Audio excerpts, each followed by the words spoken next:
plaisir de vous retrouver pour ce condensé de l'information. Le prix de l'huile végétale raffinée est plafonné à 1 300 francs le litre pour les 3 prochains mois. C'est la décision prise par le gouvernement à travers un arrêté interministériel du 19 mai 2022 signé des ministres de l'Industrie et du Commerce et de l'Économie et des Finances. Le même arrêté interdit également l'exportation et la réexportation de l'huile végétale raffinée sur toute l'étendue du territoire national. Les travaux d'assainissement pluvial de la ville de Porto Novo ont été lancés ce mercredi par le gouvernement. Financés par l'AFD, Agence française de développement, ces travaux visent entre autres la construction d'infrastructures socio-économiques durables, l'amélioration des conditions de vie des populations et la résilience face au changement climatique.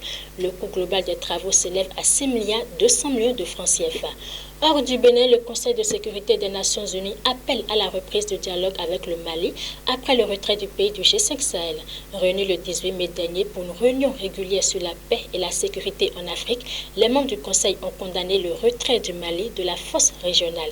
Ils disent espérer que Bamako prendra ses responsabilités et continuera le dialogue avec ses voisins pour lutter contre la menace terroriste. En sport, les écureuils juniors du Bénin jouent ce vendredi leur homologue du Nigeria en finale du tournoi de l'UFOAB au stade Seyni Kounché de Niamey à 20h30. Invaincus depuis le début de la compétition, les poulains de Mathias Degueno tenteront de terminer premier du tournoi pour la première fois. À noter que le Bénin et le Nigeria sont déjà qualifiés pour la phase finale de la CAN U20 Égypte 2023. Fin de ce mini-format de l'actualité. Merci de rester First Afrique TV, le vrai visage de l'information.